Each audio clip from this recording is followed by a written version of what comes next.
Everyone, welcome to my YouTube channel. तो हम लोग बहुत सारी वीडियोस में कुछ वीडियोस में हिस्ट्री के क्लास सेवेंथ की कुछ चीज़ें देखी, ईडियम फ्रेसेस सिनोनियम्स देखे हैं। और आज मैं आप लोग के लिए कॉन्स्टिट्यूशन ऑफ इंडिया लेके आया संविधान, भारत का संविधान। ठीक है, तो ये क्या है, इसके मैं पूरी तो व्याख्या नहीं करूँगा, क्योंकि मैं आज से स्टार्ट कर रहा हूँ। जितने भी आर्टिकल्स हैं, जैसे आर्टिकल 1, आर्टिकल 2, आर्टिकल 3, ऐसे जितने भी आर्टिकल्स हैं, मैं आर्टिकल के बारे में बताता रहूँगा कुछ चीज़ें। और ये बहुत ज़रूरी है जानना। हम जैसे हम भारत के वासी हैं, तो हमारे लिए मेरा जो कॉन्स्टिट्यूशन हम लोग के लिए बनाया है, एटलीस्ट हमें उसके बारे में बेसिक नॉलेज तो होनी ही चाहिए।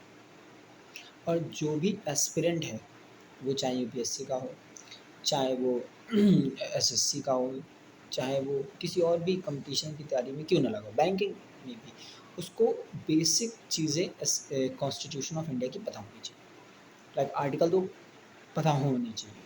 और as a citizen of India we should know this article. ठीक है, तो आज हम लोग आर्टिकल 1 से स्टार्ट करेंगे। और मेरी कोशिश रहेगी कि मैं आर्टिकल को ऑथराइज़ तरीके से, मैं कंप्यूटर से पढ़ रहा हूँ, ऑथराइज़ तरीके से इसको पढ़ने की कोशिश करूँगी। कि बुक तो है, लेकिन बुक में इतनी डिटेल, चाहे जो इसकी हिस्ट्री है, कैसे क्या आया, कब हुआ, वो मैं बताने की कोशिश करूँगा। और अगर शायद मतलब ऐसे पढ़ेंगे तो वो ज़्यादा अच्छा याद रहेगा। वैसे पढ़ तो ले कि आर्टिकल 1 इसके बारे में, आर्टिकल 2 इसके बारे में, इसके बारे में, लेकिन वो थोड़े दिन बाद दिमाग से मिस हो जाएगा। लेकिन अगर इसकी हिस्ट्री जानते रहेंगे कि अच्छा ये पहले ये हुआ, अच्छा फिर इसके बाद ये हुआ, ये हुआ, ये हुआ, तो शायद और अच्छे से समझ में आएगा। ठीक है, तो इसमें हम पढ़ रहे हैं आर्टिकल 1 है।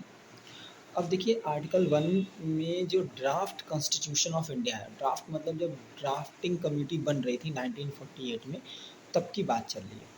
तो क्या रखा गया है बता देते हैं। India shall be union of states. Union मतलब स्टेट्स का गट्ठर है या एक साथ मिले हैं, यूनियन है, यूनिटी है, इस तरीके से देखा जाए, यूनियन ऑफ स्टेट्स। ठीक है, आगे क्या बोला गया है, एक मिनट ज़रा।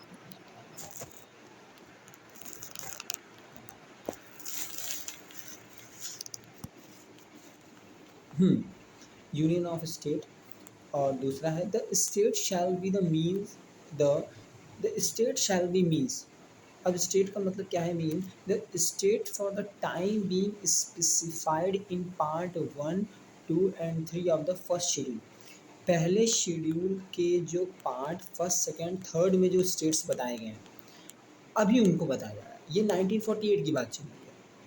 ठीक है, and the territory of India shall B comprise. अब बता रहे हैं कि इंडिया की जो टेरिटरी है वो कौन कौन सी है। तो पहली बात है territories of the state, state की जितनी भी टेरिटरीज हैं वो सब। The territories for the time being specified in part 4 of the first schedule. First schedule के फोर्थ पार्ट में जो टेरिटरीज बताई गई है, for the time being word important बोलते हैं, जो अभी के वक्त है, अभी मतलब 1948 के वक्त जो बनाया जा रहा था तब। And such other territories as may be acquired, और जो ऐसे अन्य टेरिटरी जो इस वक्त एक्वायर किए जा रहे हैं या एक्वायर हैं हमारे पास है। ये ड्राफ्ट कॉन्स्टिट्यूशन ऑफ इंडिया 1948 की बात है। अच्छा, अब 2 साल बाद जब अच्छे से कॉन्स्टिट्यूशन वगैरह बन गया, क्या हुआ देखते हैं। अब इसमें क्या गया, कहा गया, जो दूसरा वर्जन आया तो कहा गया India that is Bharat shall be a union of state. अभी भारत वर्ड नहीं जुड़ा था, अब भारत जुड़ गया। India that is Bharat shall be union of state. ठीक, दूसरा द स्टेट एंड टेरिटरीज। अब देखिए पहले वाले में केवल टेरिटरीज था, अब इसमें स्टेट्स बोल रहे हैं, स्टेट या territories, thereof shall be the state, वो स्टेट हो सकते हैं, and their territories specified in part A B C of the first schedule. और जो फर्स्ट शेड्यूल के पार्ट ए बी सी में जो टेरिटरीज बताए हैं वो the territories of India shall comprise. अब यहाँ पे भी बता रहे हैं territories of the state, state की territory specified in part D of the first schedule. First schedule के पार्ट डी में, वहाँ क्या था, फर्स्ट शेड्यूल के पार्ट फोर्थ में। और यहाँ such other territories as may be acquired, और बाकी जो अदर टेरिटरीज जो कि एक्वायर हो जाएंगी या की जाएंगी। अब देखिए इसका समराइज फॉर्म क्या है, ये ज़्यादा इम्पॉर्टेंट है, यही मेन है। अगर देखा जाए तो ये ज़्यादा मेन है, समझते हैं। एक मिनट बस, एक मिनट।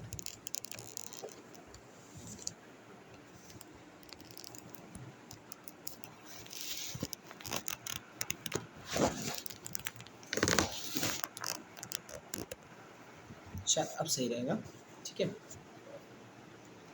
देखिए क्या बता रहे हैं, draft article 1 of constitution of India 1950।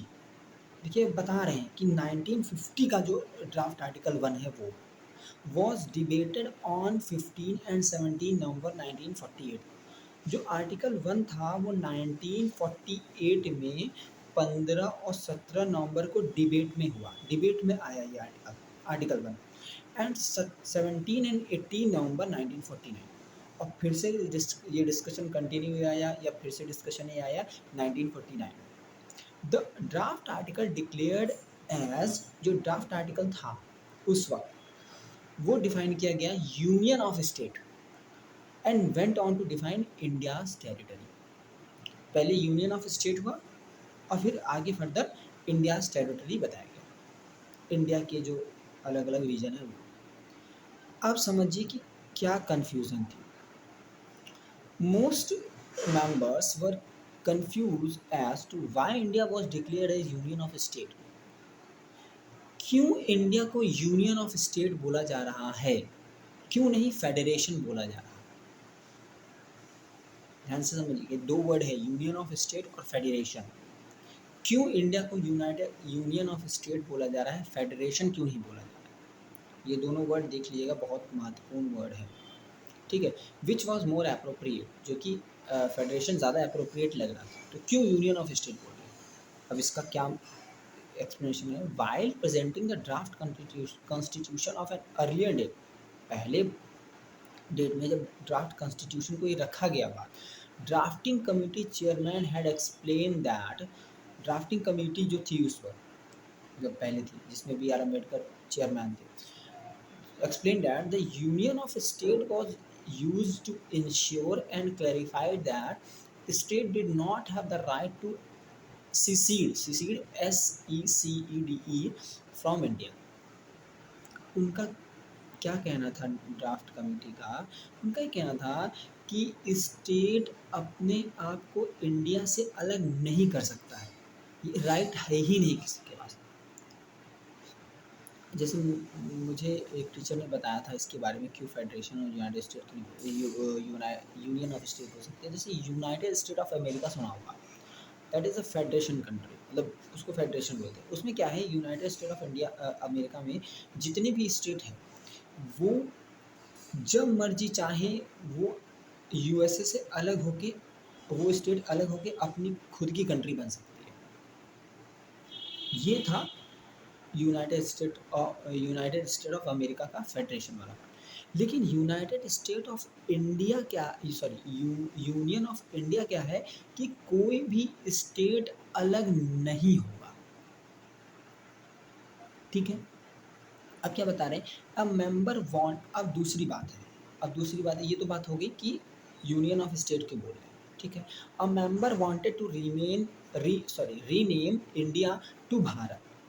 वो लोग क्या कहना चाहते थे, इंडिया नहीं भारत बोलेंगे, इंडिया नाम नहीं होगा, भारत नाम होगा। एज द लेटर, बाद में, हैड मोर हिस्टोरिकल पेडिग्री, और भी बहुत चीज़ें बढ़ाई गई आगे, काम हुआ। Another member introduce an amendment to use both. फिर बाद में अमेंडमेंट आया कि दोनों यूज़ होगा, इंडिया भी यूज़ होगा और भारत भी यूज़ होगा, इन द ड्राफ्ट आर्टिकल, जब ड्राफ्ट आर्टिकल 1948 में तैयार हो रहा था। द ड्राफ्टिंग कमेटी चेयरमैन जो थे, had through an amendment suggested that, drafting committee chairman जो थे उन्होंने एक प्रस्ताव रखा, क्या रखा, दैट ड्राफ्ट आर्टिकल से India, that is Bharat, shall be a union of state. उन्होंने ये पूरा स्टेटमेंट दिया, इंडिया जो कि भारत है वो यूनियन ऑफ स्टेट्स है, ये दिया, ये पूरा स्टेटमेंट है। And except for one member who found the phrasing inelegant the amendment won the support of the house. केवल एक मेंबर ने ही इसकी ना भरी थी, बाकी सबने इस स्टेटमेंट को, India that is Bharat shall be union of state को सही किया था। And the assembly rejected all amendment to the draft article except those introduced by drafting committee chairman. और बाकी सारे अमेंडमेंट हुए होंगे उन सबको हटा दिया, और जो ड्राफ्टिंग कमेटी के द्वारा जो इंट्रोड्यूस किया गया था केवल उसको रखा। And it adopted the article on 18 सितंबर 1949। तो ये पूरी हिस्ट्री है हमारी आर्टिकल 1 के बारे में। तो आर्टिकल 1 क्या है, मैं फिर से पढ़ दे रहा हूँ। Article 1 simple, India shall be a union of state, या India that is a Bharat union of state. कुल मिला के स्टेट और टेरिटरी की बात हुई है, यूनियन एंड टेरिटरीज़ की बात हुई है, ठीक है, ये ध्यान रखना। तो हम लोग अगली वीडियो में अगले आर्टिकल के साथ मिलते हैं। Thank you so much.